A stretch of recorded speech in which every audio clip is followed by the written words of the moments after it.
My wife has been in Parliament since 2001, and I've been with her, supporting her from behind the scenes.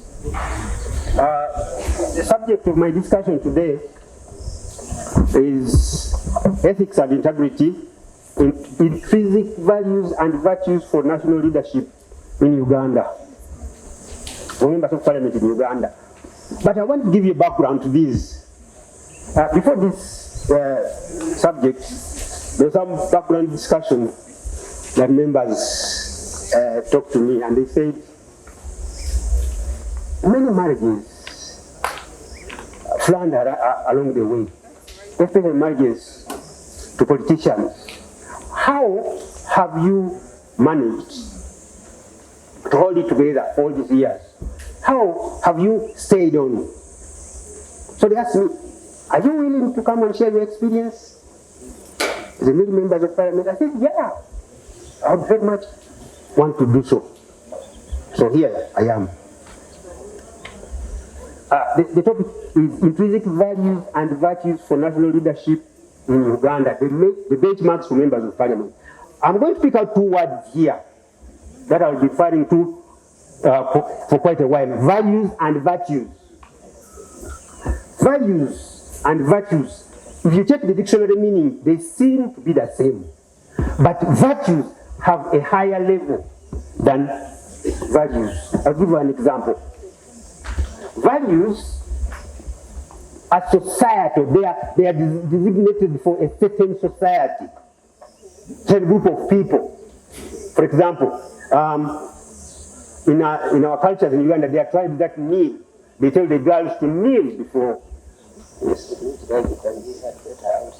Oh, okay. In Uganda, there are certain cultures where girls are asked to kneel before elders. In other cultures, they are not. That's a value. Another value is like the way you are seated there. If you are close to one another and somebody wanted to stand up to go to the washroom, it is expected, if you are civilized and you went to school, it's expected of you to say, excuse me. That's a value. And when you do that, then we shall say, you are cultured, you went to school, you are civilized. On the other hand, virtues are godly.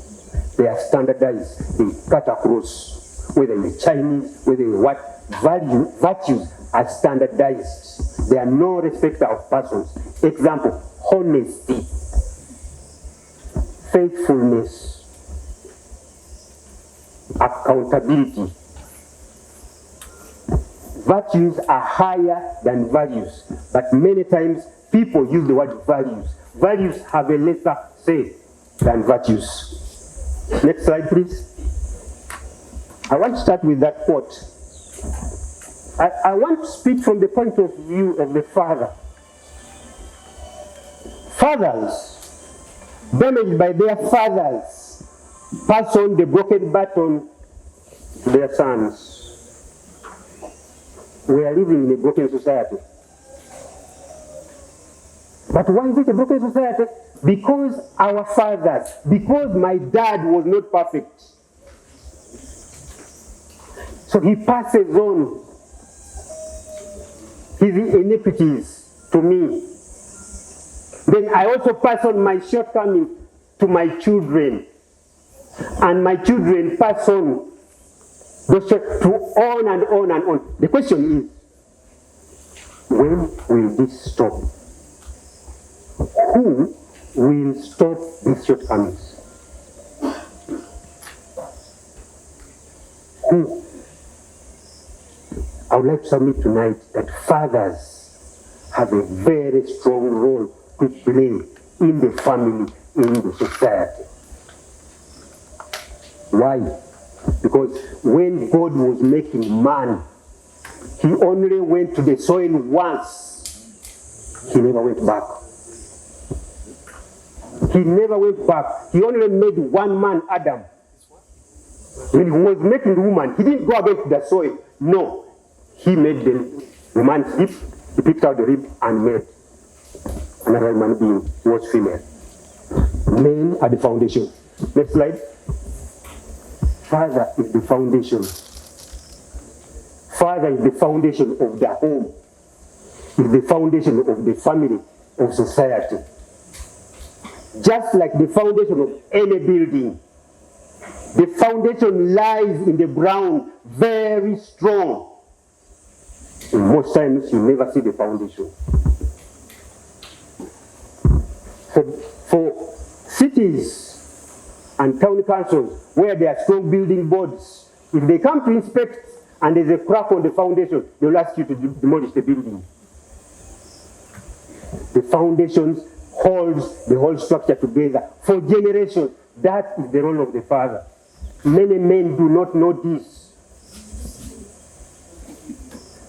Fathers do not hold that responsibility for only the current children that you have. You are holding it forever and ever. Your actions or your inactions will affect your children for 400 years. That is biblical. Whether you like it or not, it will affect your actions today, will affect your children for 400 years. Father is source. Father is the source for the generations to come. He's the source of the genes. Genes for generations. Generations for genes. Once you have this information, then you know that your actions that you are doing are not only going to impact these children, they are going to impact your children for a very long time. Father is destiny. The words that you speak to your wife, to your children, is what they will be. Scripture says we are ensnared by the words of our mouth. What are you speaking to your children? What are you speaking to your wife every day? Avoid negative words. Avoid them. Father is identity. Father time is your tribe. Nobody questions your tribe. Once you know your father, that is it. It's done. Father is the compass. Father points where you are going. I'll give you an illustration. Assuming you have a son or a daughter, and he has gotten a scholarship to the US. You have got the air ticket, you have paid the fees, you have paid everything. But you do not give the address where he's going. Will he reach? Father points where you are going. Next slide. There are 4 major parenting styles. Parenting is the way you raise our children. There are 4. The first one is authoritative stroke dictatorial. Authoritative stroke dictatorial. That's where the father is right. What he says, that is it. I was a product of that. What father said, you don't question. The second one is democratic stroke permissive parenting. You are seeking the opinion of the child. Can we do this? Are you going to take a cup of tea? Is milk? You are finding, you are seeking the opinion of the child. Child-centered. You are doing everything for the child. This is very common with single mothers. You buy a plot of land, I put in my child's name. You know? Child says, everything is for my son, it is for my daughter. We're going to see the repercussions. Then we have biblical parenting. That's where you follow the tenets of the Bible. What does the Bible say about this? What does the Bible say about that? You follow that. You are free to choose any of that. My dad used authoritative. Do I like it? No. I don't like it. I have not been using it. Repercussions. Next slide, please. After 4 parenting styles, you are going to get the following people. You are going to have males, thugs, and men. I'm inclined towards the men because that's my area. Males. Who are males? A man who takes the character of a male behaves like any male species. A he-goat, a male dog, a bull, a male horse. Men who behave like males, their work is to release, to fertilize eggs and move on. They never stay. Males never stay. It's not in their DNA to stay. It is in our gene, biology. It's not in their DNA to look after their young. Have you ever seen a cock looking for food, doing for, like this, to look for food for the young? Cocks don't do that. That is not in their DNA. Release sperm, move. That's how God created them. You have a role to play. Thugs. A thug. A man who is a thug is that one who was traumatized during his early years. He was tortured. He was emotionally scarred. He grows up with a lot of anger issues. Any small thing he punches you. Any small thing he pulls out a gun.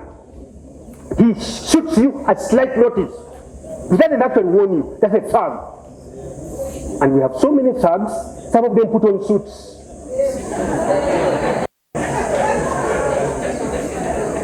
We have so many. And by the way, most of the children, most of the youths that we see in prisons that are incarcerated, they were produced by males and thugs. Their fathers were not absent. It's hard. It is hurting. I do mentorship for many boys and I listen to their stories. The story is hurting. The men who are in prison, they don't like it. They didn't like it. Some research was done in the US. Somebody was allowed to go and interview somebody who had been condemned to death, a young man of 28. And they asked him, if you had one thing to say, what would you say? He had already been condemned, so just a few days before he would hang. They asked him, what would you say? He said, if my dad was hard on me, I wouldn't have ended up here. That's the role of the father. That's what I'm saying. Your actions or your inaction will affect the generation. On Easter Day, I lost a friend of mine that I studied with at university. He committed suicide in the UK. Why? When he tested, he was positive and the woman was negative. The woman said, we're going to separate beds. Couldn't take it anymore. We are waiting the body. I got men.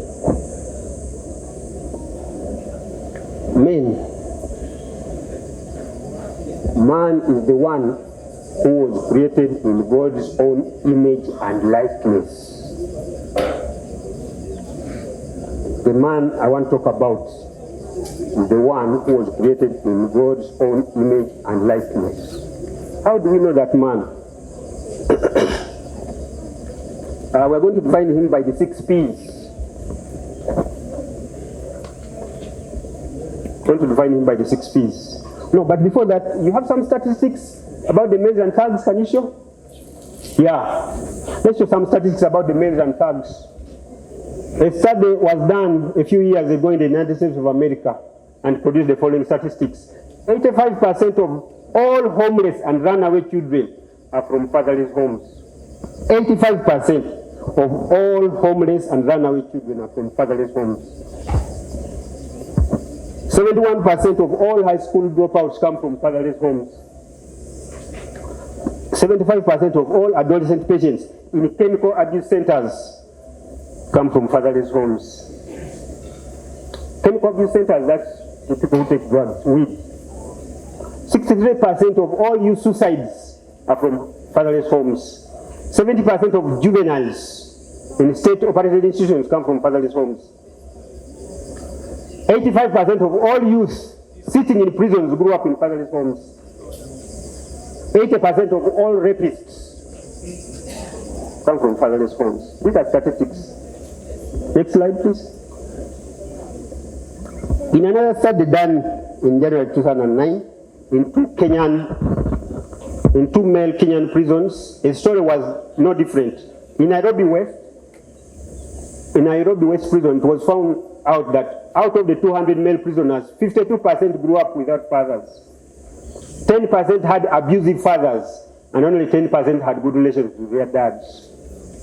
In industrial area prison, a facility that houses 3,000 men, researchers were shocked to discover that 78% of them grew up without fathers, and an additional 8% had abusive dads.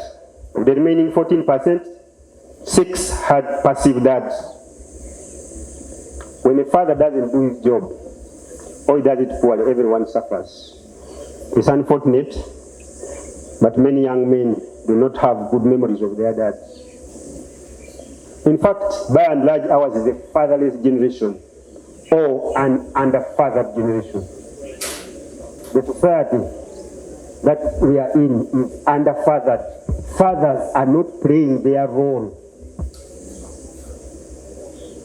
You see President Towers in Kampala Workers' House? The foundation, you don't see it. If that foundation was not strong enough to hold that building, it will come down. That's what happens to a home when the father does not play his role. That's what happens. Next slide. A woman's relationship with her father, more than any other relationship, is going to affect her relationship with all other males in her life. Bosses, co-workers, subordinates, sons, husbands, brothers, pastors. Depending on how the father treats the daughter, when that girl grows up into a woman, that's going to guide how that girl behaves towards all other men. This is statistics. Depending on how the father has been, was he a thug? Was he a male? Was he a man? Depending on how the father played his role in the home, that's the kind of woman or lady we are going to get, or thug. Next slide. I was saying there are 6 P's that define the man who was created in God's own image and likeness. The number 1 is presence. The man who was created in God's own image and likeness must be present for his family. He must be there no matter what. You don't have to leave your job. If you are, for example, you are from Arua or Kabali, you don't have to leave your job. I mean, you don't have to leave your wife in Kabali or Arua to go and live in Kampala and you leave your wife. Especially if you have children between 0 and 12.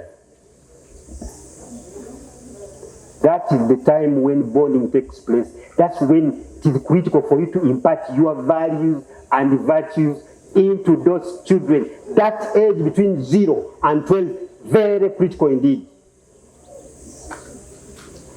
If you must move, can you please move with your wife or your husband, especially if children are between that age?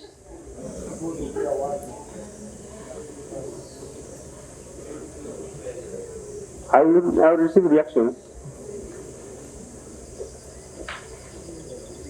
It is during that phase of presence, the man must be present to be able to inculcate the values and virtues.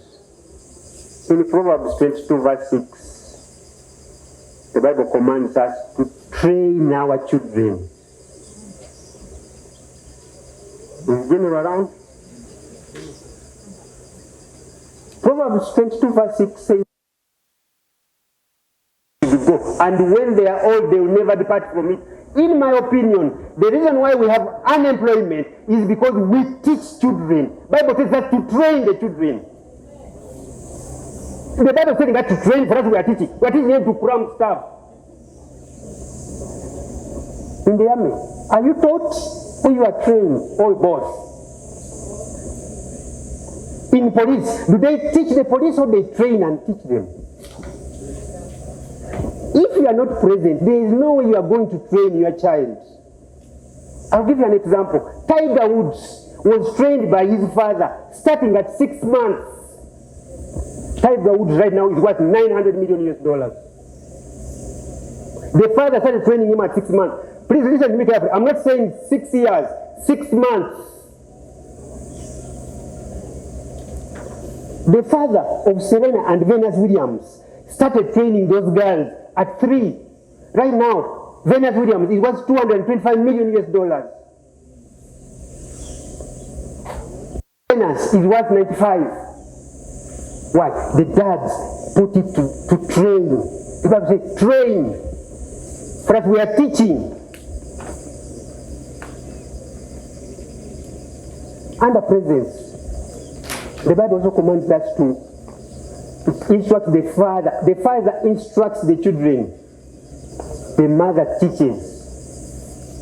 The verse is there. Under presence.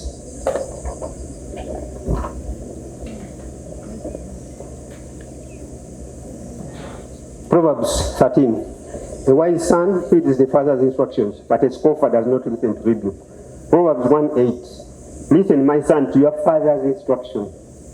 Father, you are to give instruction. Mother, you are to explain those instructions. That's what the Bible commands. They are not my words. Father gives instruction. Mother, you explain the instructions. That's a biblical command. Proverbs 1 verse 8. Listen, my son, to your father's instruction, and do not forsake your mother's teaching.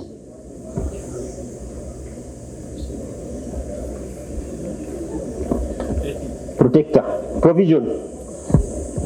Dad, you are the provider. And provision does not stop only at the basics of food, shelter, and clothing. No. Yes, that's important. You're supposed to provide food, shelter, and clothing. Dad, you're supposed to provide leadership and direction in the home. It's the duty of the father to provide leadership and direction in the home. It is the duty of the father to lead your family in formulating the family vision. And when you have a vision, do not just say, I do coaching and leadership for men. When I ask many men, I ask, do you have a vision? They say, of course I have one. Ask, show it to me. I say, no, I haven't.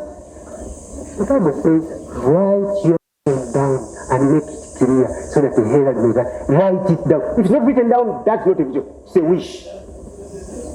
Write your vision down and make it clear. If you don't have the vision written down, that's a wish. And the vision is for 400 years. May I submit to you that in my opinion, there's one black family, one, in my opinion, which has a vision. And that's the family of the late James Murwana. In my opinion. Why? Because he has passed on and what he left is continuing to grow. We can only judge you after your departure. That's my opinion. When you are still alive, we cannot say you are successful. No. Fathers who are here, do you have a vision for your families? Excuse me, members.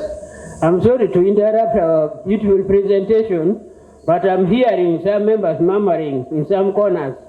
Can we all pay attention and listen attentively? Thank you.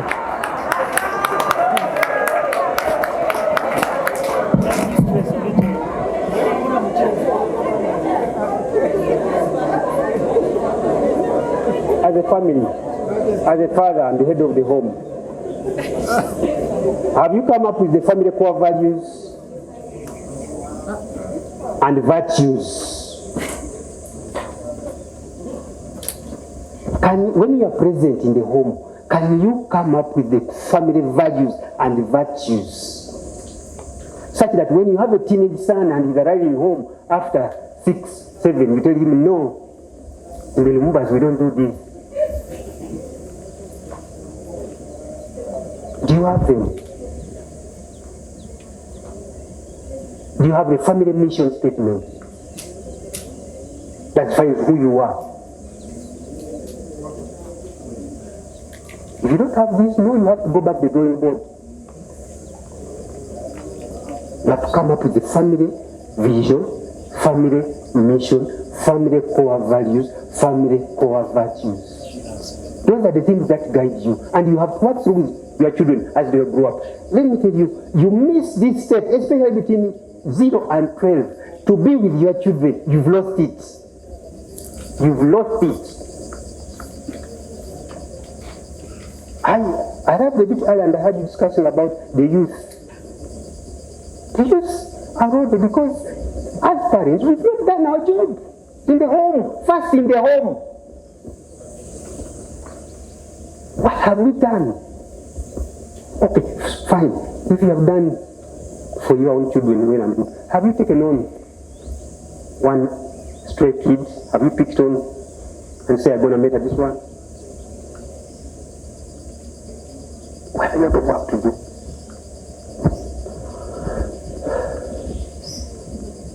Protection. Father, you are the protector of the home. Let the know that to pick any fight with your wife or children, he's going to pick it with you. Let him know it.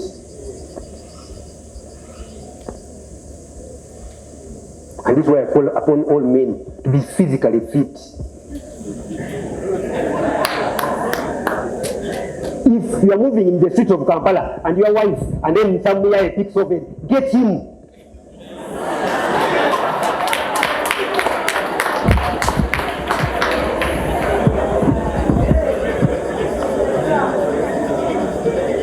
Other than physical protection, are you censoring the channels that your children are watching? Are you censoring? Are you selecting the channels? Are they beneficial? Oh, you know, me, I'm doing my politics, I come late, I don't care. You let the housemaid to parent your children on your behalf because you are busy looking for money. Oh, you will reap what you sow. You will reap what you sow. You are busy looking for money, but at the end you may have no family to return to. Select the content that your children watch. Select the content that the music that your children listen to. Choose. Look at the books that they are reading. It's your role. You are the protector, moral protector, spiritual. It's your duty. You're the protector of that home. Priest, father is the number one person to lead his family to God. It's your duty. Yes, you can delegate this once in a while to your wife. It's your cardinal responsibility as a dad to show your face to your children. Do you pray with them every morning? Do you pray with them when they are going to bed? Do you go to their room and bless them? Kneel down on their bed, beside their bed, and bless your children? Oh no, I'm busy. You know I'm busy, I'm looking for money. Yeah, you harvest money. Money is good.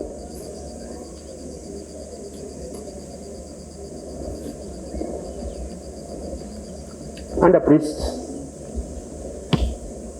each one of us lives in three worlds. Each one of us, every human being lives in three worlds. The public world, the personal world, and the private world. It's only when you teach your children how to connect with God that you are going to understand your child's private world. Technical team, I'll ask you to play some video at the end regarding that. The public, the personal and private world. If you do not know your child's private world, you are going to see the video clip at the end. Prophet, what are you speaking to your children every day about what is going to happen when they are disobedient? Prophet, you speak good only. Do not speak anything negative to your children, to your wife as well. We are ensnared by our tongue. But are you speaking to them every day? We are ensnared by our promotion. The spouse, the husband or the wife, you should be your wife's number one cheerleader. We shouldn't find you in some small kafunda. You are talking ill of your wife. Hey, my wife, you know it. No. Boys turned 18. I know my wife may not be comfortable with this, but I'm going to say it. When my boys, whenever they turn 18, we go out for dinner. Two of us. Because I do that for every stage. So when they are 18, I tell them what my father did not do. What my father did not do, me, I have to do it for them because I love them and I want to protect them. At our time, there was no AIDS. Because my father had not told me at that age I engaged in a sexual affair. I got an STD. Yes, but if there was AIDS, maybe I would be sick or dead. I had to tell them because I want to protect them. Who else is in a better position to tell them other than me? Who? When I told some men, because I do some sessions for men, the man said, no, but it should be his Koja or his uncle. Hey, Koja has his own children. Let Koja tell them. We have to parent this. And I'm doing that because what parenting style have I chosen? Biblical. I have chosen biblical. I have to be frank with them and tell them the pitfalls through which I went.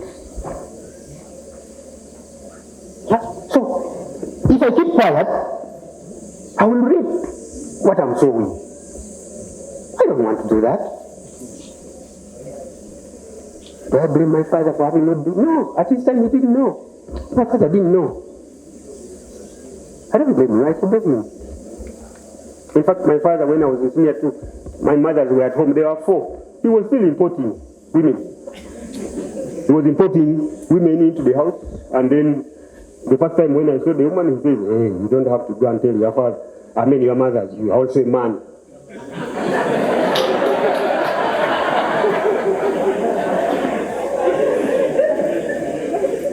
I was disturbed.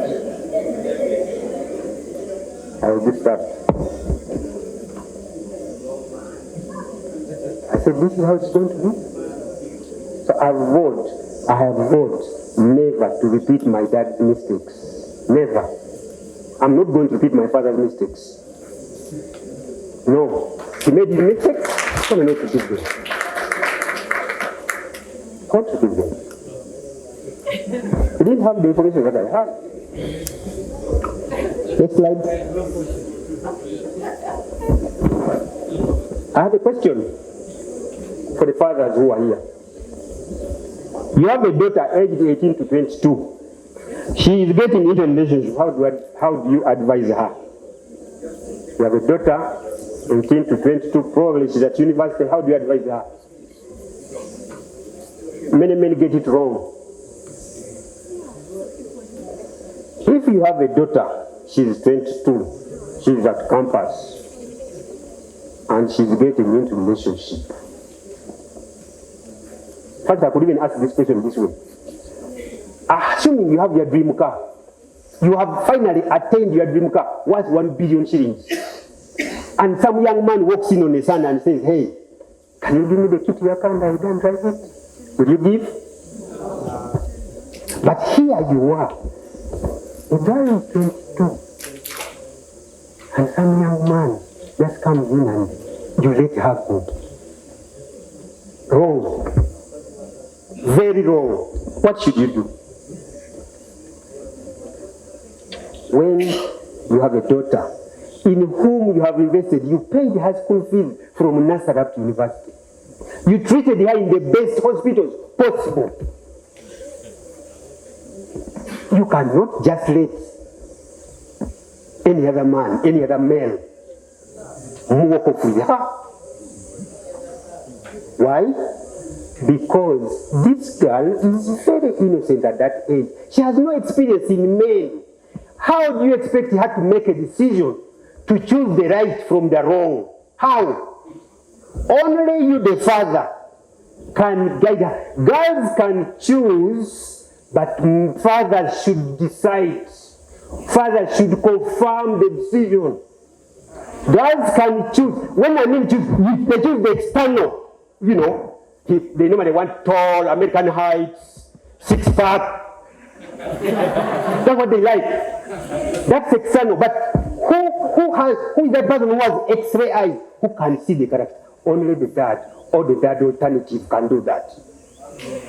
We have a saying that only wolves or former wolves can sniff another wolf in the neighborhood. Only a wolf or a former wolf can sniff another wolf. If you wish, you imagine, this girl started doing mathematics, they call it number, P1 up to university, assuming she's an accountant. Even when she gets a job as an accountant, they are on the job training for her to perform well. Therefore, she becomes a good accountant. This girl, you are giving her 3 months, she has found someone who externally looks well, but she has no idea about what lies inside. That's why marriages are failing. Fathers are not stepping up to guide these children. Fathers are not stepping up. Only the father can confirm that choice. Daughters are likely to marry a father-like man or a dad opposite, depending on how the father was. If you have a daughter, the daughter is going to either marry a man who is exactly like you in character or the opposite. Society is breaking up because the fathers are not playing their role. They're not. In Central, many times during Pandula, you hear them saying, when the girl has got a man, he says, okay, although you go say Mugangi, no. This guy is too innocent to make that a lifetime decision.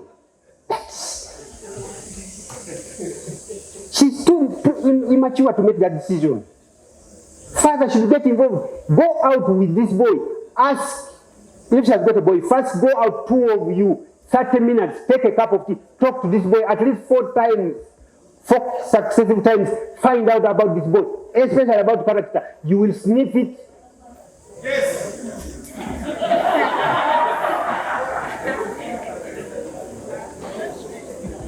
When you leave it, these guys make a mistake and say, no, he was the wrong boy. And because you never guided her. You didn't guide her. So she made a mistake. Next. So where are the men? My last question is, where are the men? Our society has many males and thugs. There are very few men. Our society has very few males. Has very few men, so many males, so many thugs. Technical team, can you play for me the video clip? There's a video clip of a mother.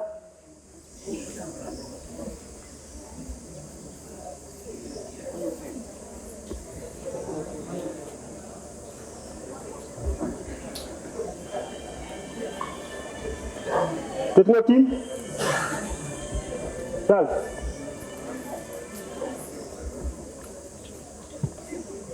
The video clip.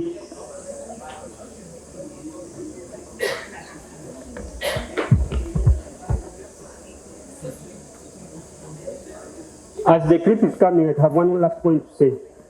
Many times we hear people saying, hey, government people, account for the funds, account for the funds. Yeah, that's good. But hey, can you also account for the time to your spouse where you have been the whole day? Are you able to account for the time? Where have you been? With who have you been? Account for the time. You left early in the morning at 7, you are coming back at midnight. Can you account for the time? So, we like asking the bigger things. Accountability for the government money. Where is the government money? Can you account for the time where you have been?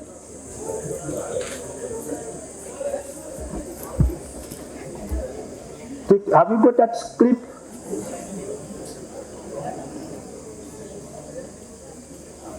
Charles, the clip about the mother who was crying.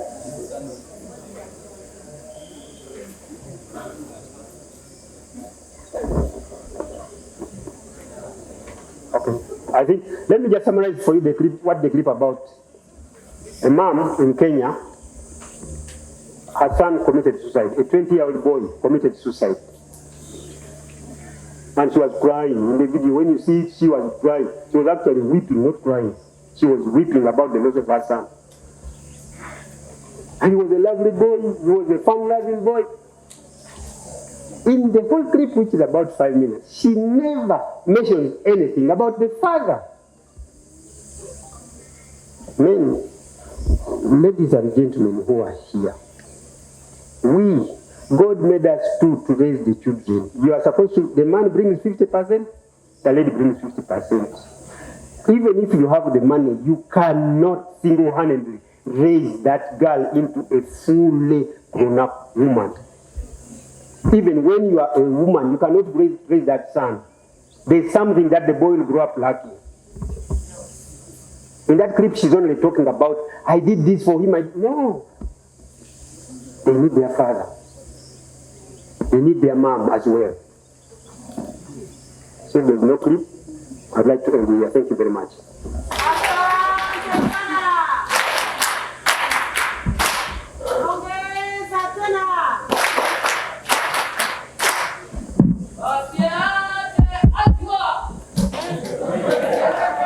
Thank you very much.